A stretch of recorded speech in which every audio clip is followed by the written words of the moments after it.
Kyle Morrison walked through the grand hallway of the council, building with his head held high and his hands clasped behind his back.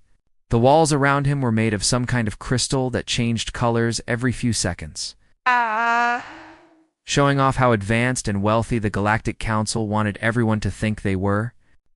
He had been Earth's ambassador for 6 years now, and he knew this place better than most humans ever would. Today felt different, though. Something in the air made his stomach tight and his jaw clench without him meaning to. "Commander?" Lisa Hayes walked beside him in her crisp military uniform, with all her medals displayed on her chest. She was the kind of person who never showed fear or worry on her face. But Kyle had worked with her long enough to see the tiny signs. The way her hands stayed near her sidearm and the way her eyes scanned every doorway told him she felt it too. Something bad was coming, and they both knew it. The council chambers were massive, built to hold representatives from over 300 different species from across the galaxy. The ceiling stretched so high above them that clouds actually formed up there sometimes. Kyle always thought it was a waste of space and resources. But the council loved to show off their power in every possible way. The seats were arranged in circles that went higher and higher, making the whole thing look like an arena where someone was about to be thrown to the lions. High. Chancellor Zeekther sat in the center position at the very top. He was a Vrelnian, which meant he looked like a purple slug with about 20 eye stalks coming out of his head, and a mouth that never seemed to stop making wet slurping sounds. Kyle had never liked the Chancellor, and the feeling was definitely mutual. Zeekther thought humans were dirty and uncivilized, and he made sure everyone knew it. Ambassador Trill sat 3 seats to the left, representing the Kishari people. She looked like a giant bird covered in blue and green feathers that fluffed up whenever she got excited or angry. Right now, those feathers were smooth and flat, which meant she was trying to look calm and in control. Kyle knew she was one of the council members who had been complaining about humans for years. There were dozens of other species in their seats, all of them looking down at Kyle and Lisa like they were criminals on trial. The Nexians looked like living crystals that changed color based on their mood. The Torvaldi were small and furry with big eyes that made them look cute until you realized how sharp their teeth were. The Morgoth representatives sat in the back, covered in scales and looking bored with the whole thing. Zeekther SI stalks all turned to focus on Kyle at once, which was one of the creepiest things Kyle had ever seen, and he had seen it hundreds of times. The Chancellor's voice boomed through the chamber, amplified by technology that made sure everyone could hear him perfectly. Ambassador Morrison. Humanity has been called before this council to answer for crimes against galactic civilization, Zeekther announced like he was reading from a script he had practiced many times. For decades we have tolerated your presence among the civilized species of this galaxy. But your people have proven time and time again that you are not ready for the responsibilities that come with membership in our union. Kyle stood perfectly still and kept his face blank. He wanted to laugh at the word crimes, but he knew better than to show any reaction. Lisa shifted slightly beside him, and he could feel her anger like heat coming off a fire. "What crimes are we being accused of exactly?" Kyle asked in a voice that was calm and steady, even though his heart was pounding in his chest. Zeekther made a gurgling sound that might have been a laugh. "Where should we begin? Your species expands too rapidly, claiming worlds and systems without proper authorization from this council. Your traders undercut established market prices, causing economic disruption across multiple sectors. Your scientists share technology with developing species without council approval, violating our most sacred protocols." "We help people who need help," Kyle said simply. "That's not a crime where we come from." "That is precisely the problem," Ambassador Trill chirped in, her feathers ruffling now despite her earlier calm. "You do not understand your place in the natural order.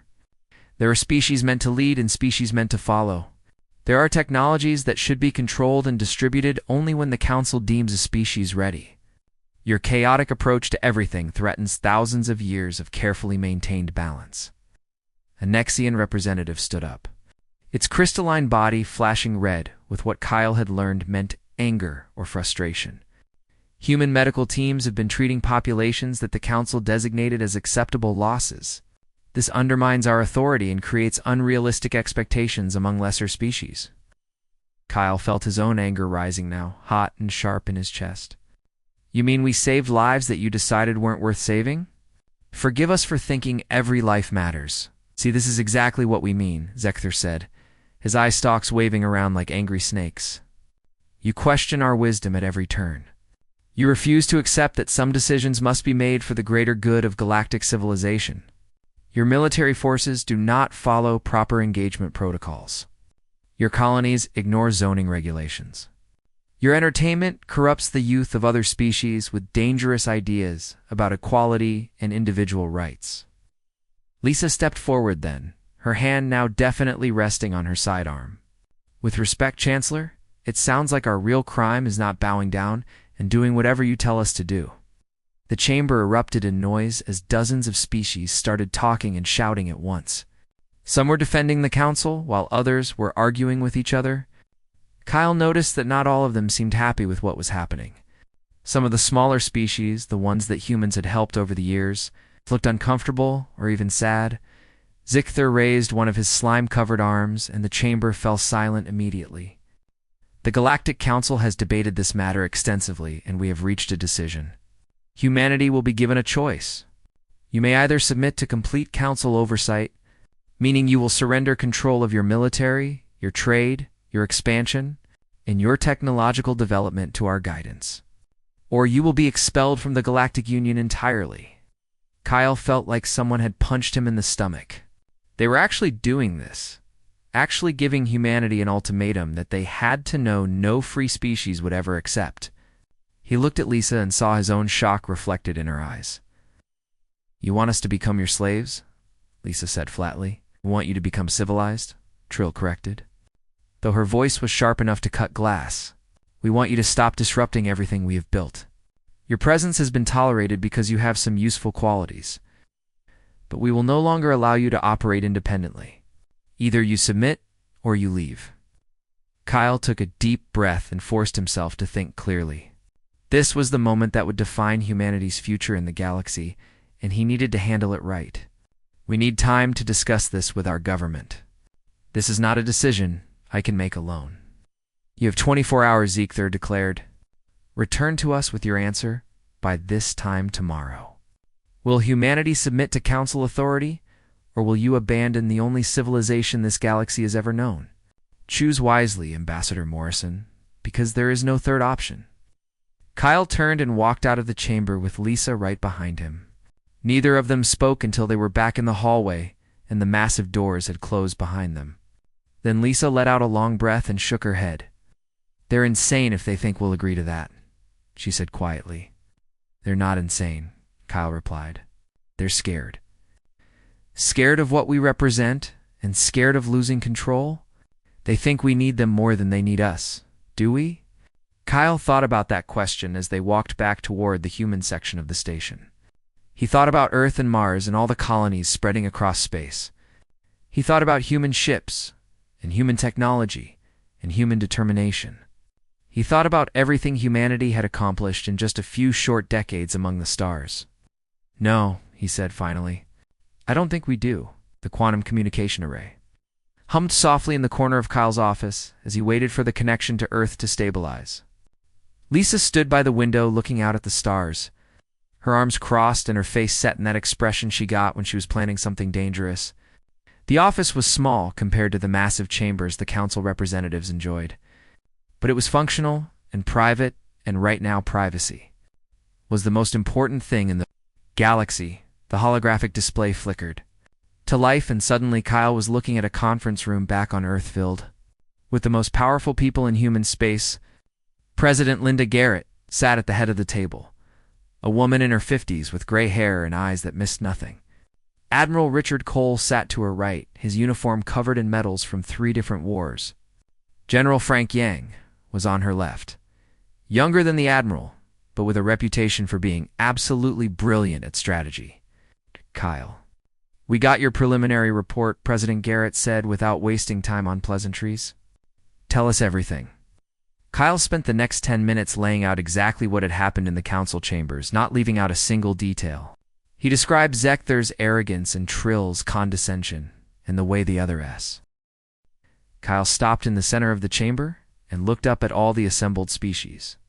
He took a datapad from his pocket and held it up for everyone to see. I have humanity's official response right here, Chancellor. Would you like me to read it aloud, or would you prefer to read it yourself? Read it, Zekthar commanded, settling back in his seat like he was about to enjoy a pleasant show. Kyle cleared his throat and began to read in a clear, steady voice. To the Galactic Council and all member species therein, humanity has carefully considered your ultimatum, and we have reached our decision. We reject both options you have presented. We will not submit to Council oversight, and we will not accept exile as punishment for crimes we did not commit. Instead, effective immediately, humanity is resigning from the Galactic Union entirely. And the chamber exploded into noise. Ice stalks whipped around in confusion, feathers puffed up in shock, and crystalline bodies flashed colors that Kyle had never seen before. Zekthar's mouth opened and closed several times without any sound coming out. Furthermore, Kyle continued, raising his voice to be heard over the chaos, we are recalling all human personnel from Council space within the next 6 weeks. This includes all military forces, all civilian contractors, all medical personnel, all engineers, and all diplomatic staff. We are also withdrawing all human-built technology and infrastructure that we have provided to the Council over the years. You cannot do this, Ambassador Trill shrieked, her voice so high it was almost painful to hear. You are bluffing. You need us. Where will you go? What will you do? Kyle smiled wider. We'll manage, Ambassador. The galaxy is a big place, and Council space is just a small part of it. We found plenty of room for ourselves and for anyone else who wants to join us. Speaking of which, any species that wishes to leave the Council and join the Free Worlds Coalition is welcome to do so. We believe in partnership, not domination. We believe in sharing, not controlling. And we believe every species has the right to determine its own future. This is madness, Zekthar finally managed to say. You are throwing away everything for your pride. You will be alone in the darkness with no trade, no allies, and no protection. Actually, we'll have all three, Lisa spoke up. We just won't have you. There's a difference. Kyle turned and walked out of the chamber with Lisa beside him, leaving the Council in chaos behind them. He could hear them shouting and arguing even after the doors closed, but he did not care anymore. Humanity had made its choice, and now it was time to follow through. The evacuation began within hours. Captain Nicole Peterson commanded a fleet of human freighters in the Arcturus sector, coordinating the withdrawal of over 50,000 civilians from 3 different stations. She stood on the bridge of her ship, the Horizon, watching as families loaded their belongings into cargo holds and said goodbye to neighbors they had known for years. All ships report ready, Captain, her first officer said. We're fully loaded and ready to jump on your command. Nicole looked at the station one last time. She had lived here for 8 years, raised her daughter here, made friends here. But she was not sad to be leaving. All ships, this is the Horizon. Jump in. 3, 2, 1, execute. The stars stretched and twisted as the fleet entered faster than light travel. Heading for Rally Point Delta in unclaimed space, behind them, the station looked strangely empty, with all the human sections dark and abandoned. On Station Meridian, Dr. Amy Watson supervised the removal of medical equipment from the hospital wing she had run for the past 6 years. Torvaldi patients watched with tears in their large eyes as humans packed up the gene therapy machines and the advanced diagnostic scanners and all the other technology that had saved countless lives. Dr. Watson, one of the Torvaldi elders, begged, "Can you not stay? Our people need you. The fever will kill thousands without your treatments." Amy felt her heart break a little, but she kept her voice steady. "I'm sorry, truly I am, but we're not welcome in Council space anymore. However, your species has a choice. You can leave the Council and join us. The Free Worlds Coalition will welcome you and will continue treating your people. But only if you choose to come with us. The Council will never allow it," the elder said sadly. "The Council doesn't own you," Amy replied. "You're a sovereign species. The choice is yours to make." She left behind the basic equipment that the Torvaldi had before humans arrived, but nothing more. The advanced technology went with her, packed carefully into shipping containers. Her husband, engineer Danny Watson, was across the station doing the same thing with the reactor core he had modified 5 years ago. They're going to have a bad time when this thing starts failing, Danny said to his assistant as they pulled the last of the custom parts. I tried to show them how it works, but they never wanted to learn. Not our problem anymore, the assistant replied. Commander Greg Sullivan worked from a command ship in deep space, coordinating the shutdown of the quantum communication network that humanity had built across Council space.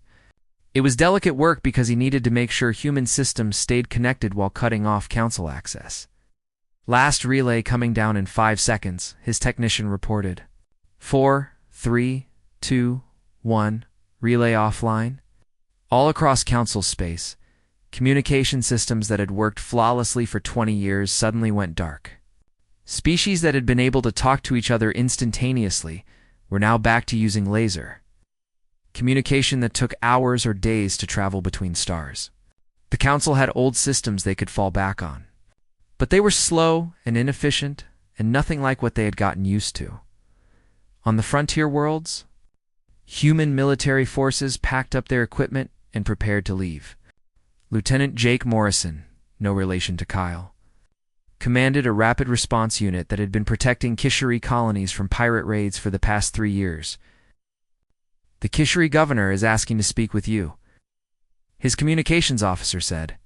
Jake accepted the call and saw the worried face of Governor Prella appear on his screen. Lieutenant, is it true you're leaving? Yes, Governor. All human forces are being recalled. We'll be gone by the end of the week. But who will protect us from the Morgoth pirates? Prella asked, her feathers trembling. Your ships are the only thing that keeps them away. I'm sorry, Governor, but that's not my decision to make.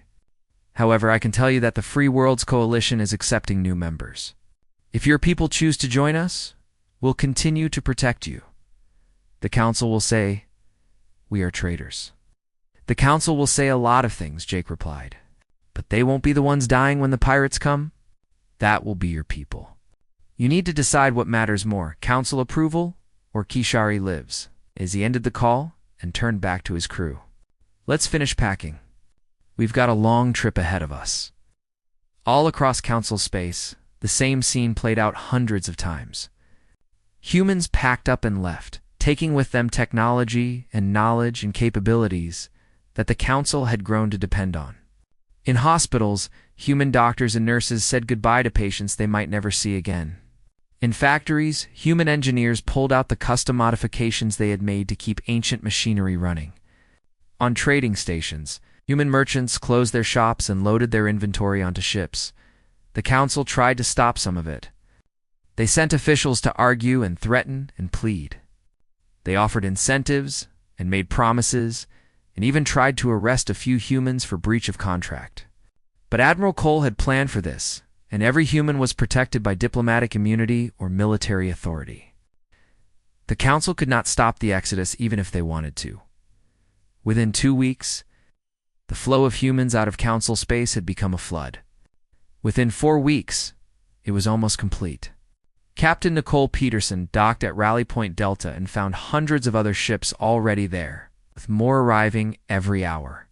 The Rally Point was an unclaimed space far from any Council world, a place where humanity could gather and reorganize without interference. This is incredible, Nicole's daughter, Emma said as she looked out at all the assembled ships.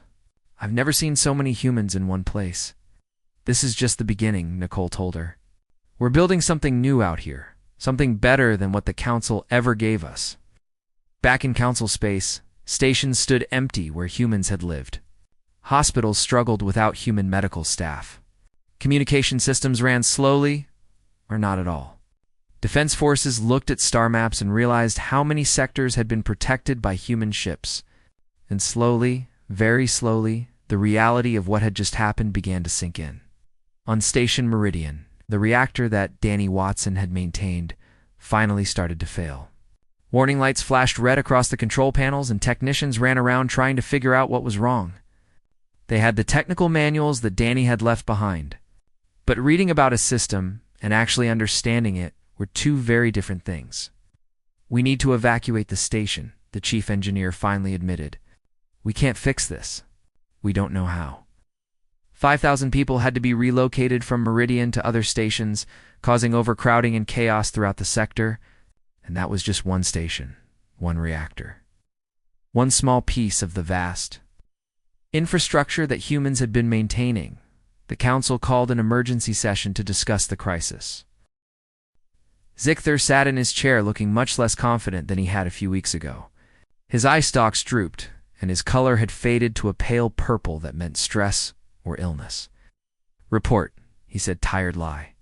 The reports came in one after another, and each one was worse than the last. Trade was down 40%. Communication was crippled. Medical emergencies were piling up. Defense forces could not cover all the territory they needed to. And worst of all, 3 species had already announced they were leaving the Council to join humanity's Free Worlds Coalition. How could this happen? Zichther asked, though he already knew the answer. How did we not see this coming? Nobody answered because there was no good answer to give. They had not seen it coming because they had never bothered to look. They had assumed humanity needed them, and they had never considered that the opposite might be true. Ambassador Trill stood up, her feathers now patchy and dull from stress. "We need to bring them back. We need to negotiate." "Negotiate what?" Another council member asked bitterly. "They don't want anything we have. They just want to be left alone." And that, Kyle thought when he heard about the session later, was exactly the point. 3 months had passed since the last human ship left. Council Space and Chancellor Zichther looked like he had aged 20 years in that short time. His eye stalks moved slowly and without their usual energy. His color had faded to an unhealthy pale shade, and he no longer sat up straight in his chair during council sessions. The grand chamber that had once been filled with confident voices and self-assured declarations now felt heavy with worry and fear. Finance. Minister Quell floated in the center of the chamber, his crystalline body flickering between red and dark purple in a way that made everyone uncomfortable. The Nexians only showed those colors when they were dealing with truly terrible news. "The economic reports have been compiled and analyzed," Quell announced in his chiming voice. "The situation is worse than our most pessimistic projections." "How much worse?" Zichther asked, though his tone suggested he did not really want to know the answer. "Galactic trade has collapsed by 43%, Quell stated flatly.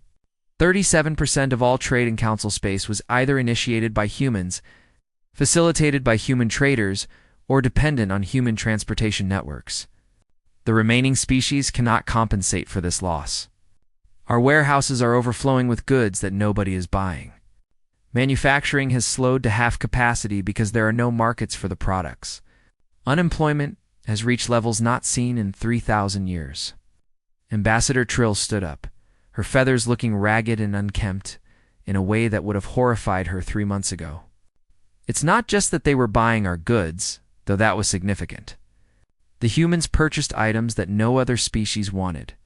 Torvaldi art that we considered primitive, Kishari textiles that were out of fashion, Vrelnian manufactured goods that were outdated by our own standards. They found value in things we had written off as worthless. They also paid fair prices," added a Morgoth representative, his scales looking dull. "Human traders did not negotiate for every last credit like our own merchants do. They paid what items were worth, and sometimes more if they thought the seller needed help. Our people grew dependent on that steady income." Zichther's eye stalks curled inward, a sign of deep distress. "What about our other sectors? Surely the economic damage is not universal." A Torvaldi representative stood, her large eyes shimmering with what looked like tears. "Chancellor, I must report on the medical crisis affecting my people. The red fever outbreak has killed 43,000 Torvaldi in the past 3 months. Human doctors were treating this disease with a 97% survival rate. Our own physicians do not understand the treatment protocols. We have the equipment the humans left behind, but we do not know how to use it properly." "I thought you had doctors of your own," Zichther said weakly. "We do. But human medicine was decades ahead of ours in certain areas. They shared their knowledge freely, trained our staff, and provided treatments that we could never have developed on our own. Now that knowledge is gone, and our people are dying." Station Master Vorn appeared on a holographic display, his image flickering because the communication system was malfunctioning again. Meridian Station has been evacuated completely. The reactor core failed last week, and we do not have the expertise to repair it. Engineer Watson maintained that system for 5 years, and he tried to train our people. But the modifications he made were beyond our understanding. The station that housed 50,000 beings is now empty and useless. We have similar reports from 16 other stations, another voice added. Human engineers maintained critical systems across Council space. Water purification, atmosphere processors, power generation. All of it kept running because humans knew how to fix things that our own people had given up on. We are discovering that much of our infrastructure was older and more fragile than we wanted to admit. General Cross of the Vrelnian Defense Fleet stood, and he looked like he had not slept in weeks. The military situation is catastrophic. The humans were providing 32% of our total military capacity, but that number does not tell the whole story. Human ships were our rapid response force.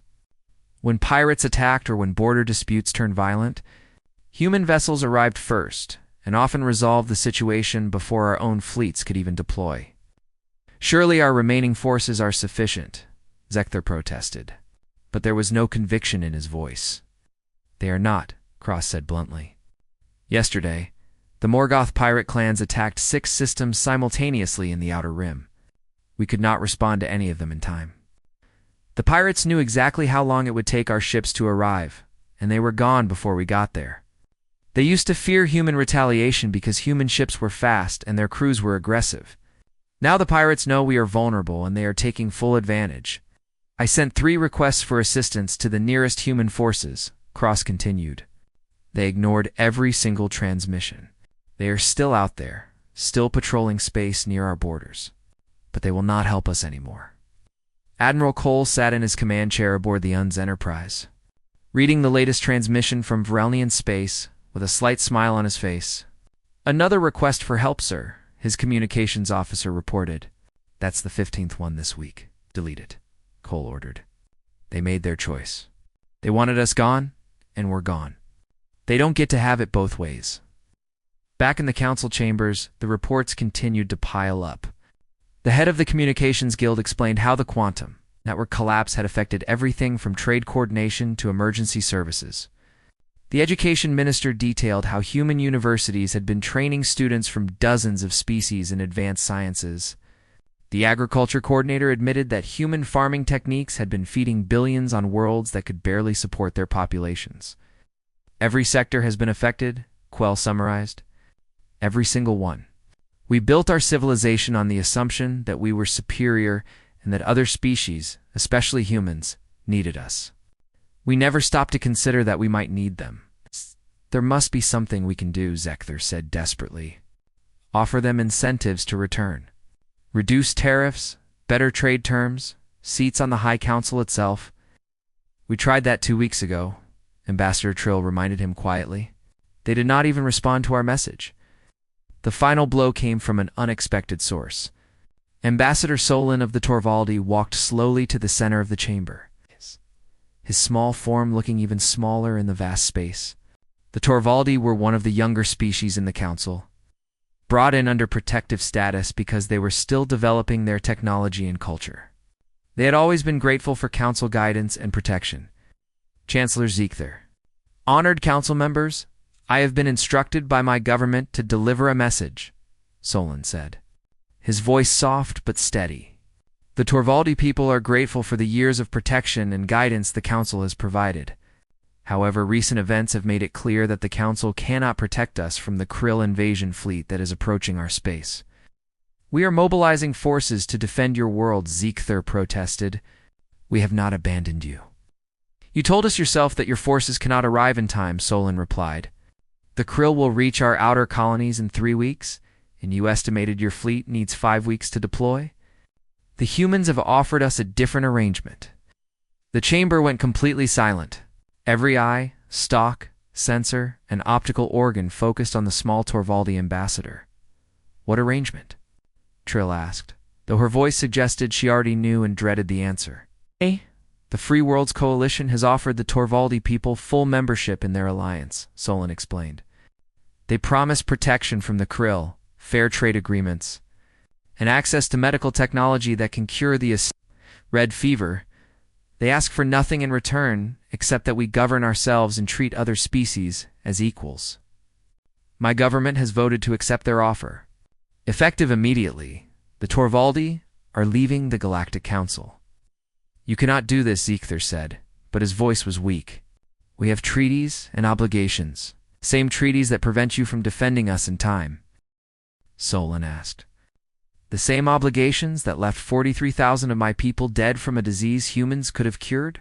With respect, Chancellor, those treaties benefit you far more than they benefit us. We are leaving. Swellen turned and walked out of the chamber. His footsteps echoed in the silence he left behind. This is a disaster, someone whispered. This is just the beginning, Quell corrected. I have intelligence reports suggesting that 12 other species are in negotiations with the Free Worlds Coalition. The humans are not just surviving out there, they are thriving. And they are offering other species something we never did. Genuine partnership without strings attached. Over the next month, the predictions came true. 17 species announced their departure from the Galactic Council. Some were small and insignificant by Council standards, but others were substantial members with resources and territory that mattered. Each departure weakened the Council further and strengthened humanity's coalition. Chancellor. Zekthor watched his galactic empire crumbling and realized too late what had happened. The Council had spent thousands of years believing they were the center of civilization, the pinnacle of achievement, the natural leaders of the galaxy. They had grown comfortable in their superiority and lazy in their assumptions. They had taken for granted all the things that made their society function because they had never bothered to understand where those things came from. Humans had been doing the real work for decades while the Council took credit. Humans had been solving the hard problems while the Council made speeches. Humans had been holding everything together while the Council convinced themselves that everything held together on its own. We need to bring them back, Zekthor said during yet another emergency session. We need humanity to return. It will not come back to the Council as it exists now, Ambassador Trill said. That much is clear. If we want their help, we will have to offer them something they actually want. What do they want? Zekthor asked tiredly. Nobody had a good answer to that question, because nobody had ever bothered to ask the humans what they wanted. The Council had simply assumed that membership was its own reward, and that all species should be grateful to be included. That assumption had just cost them everything. Finance Minister Quell brought up a holographic display showing the Free Worlds Coalition territory. It was expanding rapidly, growing larger every week as more species joined. They want what they have built out there. Freedom, equality, open exchange of ideas and technology. They want a galaxy where no species rules over others. That is chaos, Zekthor said. Perhaps, Quell replied. But it is chaos that is working better than our order ever did. Chancellor Zekthor had never felt more humiliated in his entire life than he did at this moment. He stood in the docking bay of Outpost Freedom, a human-built station on the edge of what used to be Council space, waiting to be granted an audience like some minor functionary instead of the leader of the Galactic Council. His eye stalks hung low, and his color was a sickly pale purple that advertised his shame to anyone who knew. Vrelnian body language. Ambassador Trill stood beside him, her feathers drooping in a way that made her look 20 years older. Behind them were representatives from a dozen other Council species, all looking equally miserable. They had been forced to request this meeting and then wait 3 days for humanity to even respond.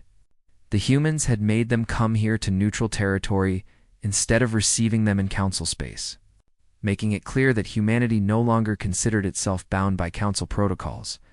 A human security officer approached. A young woman with dark hair tied back, and a professional expression that gave away nothing. Chancellor Zekthor, President Garrett will see you now. Please follow me. The meeting room was simple and functional, nothing like the grand chambers the Council favored. There was a rectangular table with chairs around it, and windows showing the stars beyond. President Linda Garrett sat at one end of the table with Admiral Cole on her right and General Yang on her left. Kyle Morrison stood near the window with Commander Lisa Hayes beside him. Dr. Helen Brooks and Governor Paul Martinez appeared on holographic displays. Representing the science community, and the outer colonies. Chancellor. Thank you for coming, President Garrett said, her tone polite but not warm. Please, sit. Zekthar settled into a chair that was clearly designed for humans and not for Vrelnians. Another small reminder that he was in their space now, playing by their rules. President Garrett, the Galactic Council wishes to open negotiations regarding humanity's return to the Union. Our return, Linda repeated, and there was something dangerous in her voice. That's an interesting way to phrase it. Last time we met with the Council, you gave us an ultimatum to submit or leave. We chose to leave.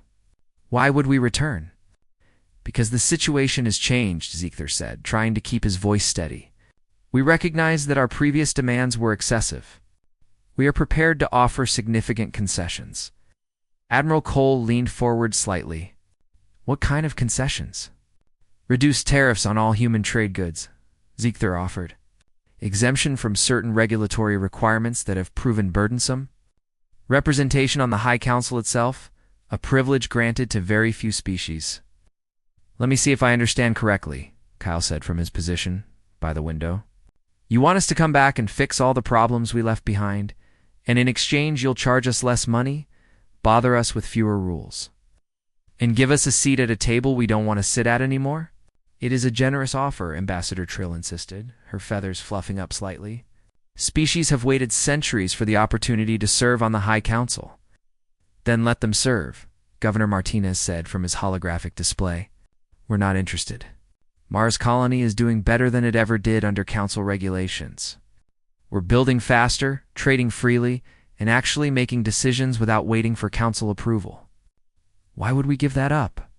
Zekthar felt desperation creeping into his heart. Please, you must understand the situation. Without human assistance, our economy is collapsing. Our medical systems cannot handle the current crisis. Our infrastructure is failing across multiple sectors.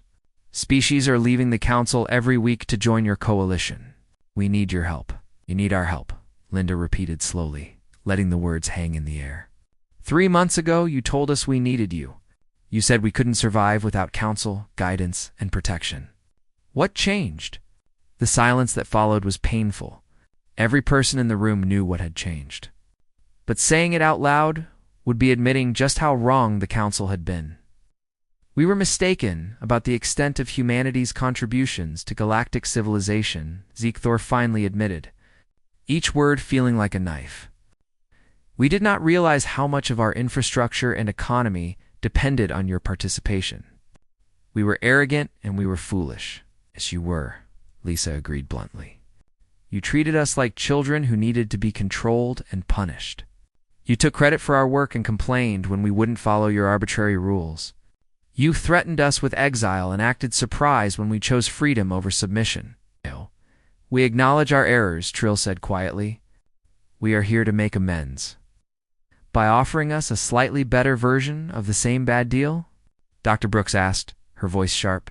You still want us back in the Council, still under your authority, just with a few more privileges. That's not making amends. That's trying to re-establish control with a prettier package. General Yang spoke for the first time, his voice calm and analytical. Let me explain your situation as I understand it. Your economy has contracted by over 40%. Your military cannot protect your own territory. Your infrastructure is failing because you don't have the expertise to maintain it.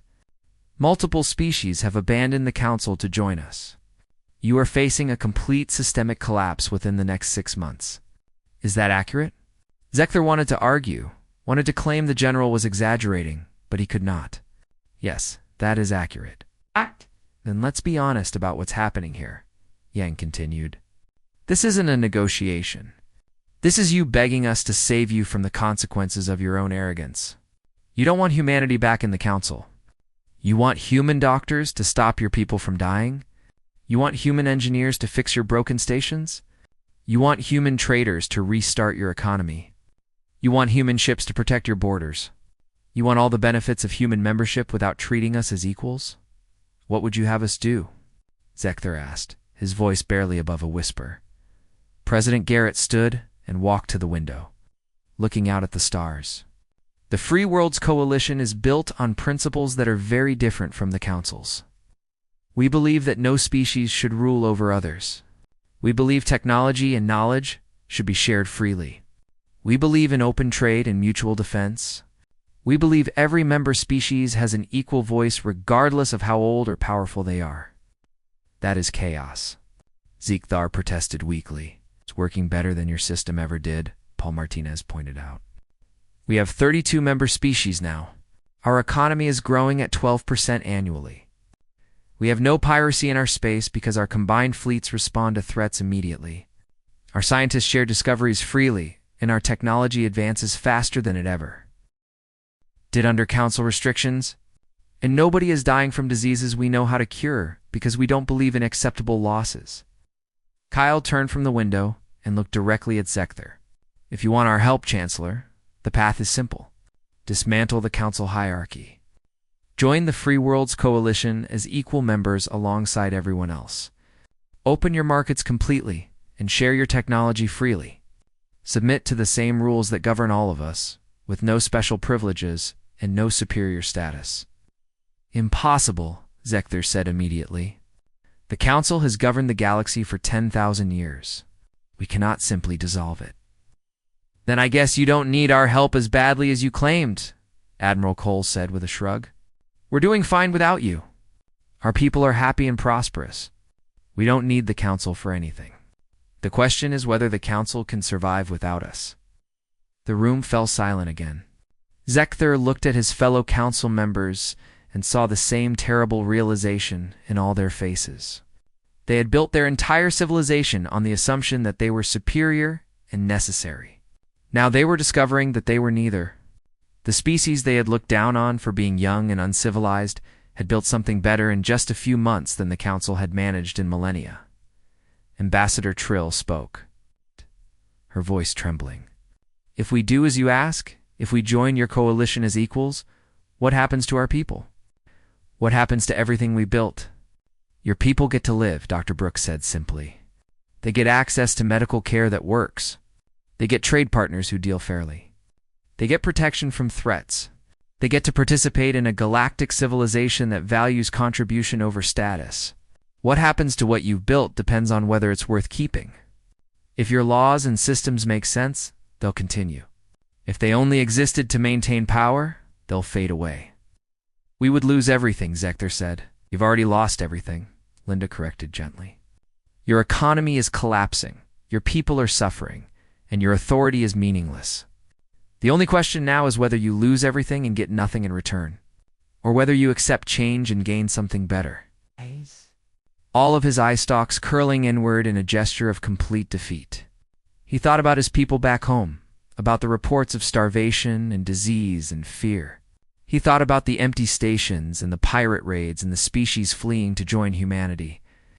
He thought about 10,000 years of council history, ending not with glory, but with pathetic collapse. What are the formal requirements for joining the Free Worlds Coalition? He asked, his voice hollow. Admiral Cole pulled up a document on the table display. It's quite simple, actually. You recognize the equality of all member species. You agree to open trade with no restrictions. You commit to mutual defense. You share technology freely. You give up any claim to rule or control other members. Every species gets one vote in coalition decisions, regardless of size or power. The Vrelnian Empire requests admission to the Free Worlds Coalition. Zekthar said, and each word tasted like ash in his mouth, one by one. The other council representatives made the same request. The Kishari, the Nexians, the Morgoth. All of them asking to join a coalition led by the species they had tried to exile just months before. President Garrett looked at each of them in turn. Your requests will be reviewed by the Coalition Council, which includes representatives from all member species. If approved, you will join as equal members with the same rights and responsibilities as everyone else.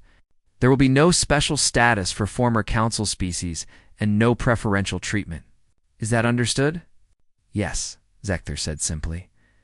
Because there was nothing else to say, as the former council members filed out to begin the integration process. Kyle stayed behind with Linda and the others. They're going to resent us for this, he said quietly. For a while, Linda agreed. But in a generation or two, nobody will remember it being any different. Their children will grow up in a galaxy where cooperation is normal and freedom is expected. They'll look back at the old council the way we look back at ancient empires, as something that seemed permanent until it wasn't. We changed the galaxy, Lisa said, and there was wonder in her voice. We gave the galaxy a choice, Linda corrected. They chose to change themselves. We just showed them there was another way. Admiral Cole looked out at the stars where ships from dozens of species now flew side by side. The history books are going to have interesting things to say about all this. Let them say what they want, Governor Martinez said with a laugh. We'll be too busy building the future to worry about the past. President Garrett smiled and raised an imaginary glass. To humanity, and to every species brave enough to choose freedom over control. Outside the station, the first joint coalition fleet was forming for exercises. Human ships flew in formation with Vrelnian cruisers and Torvaldi carriers and vessels from a dozen other species. In medical stations throughout coalition space, doctors from different worlds worked together to cure diseases. In research facilities, scientists shared discoveries freely. In markets across coalition territory, traders dealt fairly and prosperity grew. The Galactic Council was dead, but something better had taken its place. Something built on cooperation instead of control, on sharing instead of hoarding, on equality instead of hierarchy. Humanity had departed from council space, and in doing so had remade the galaxy into something worth staying in.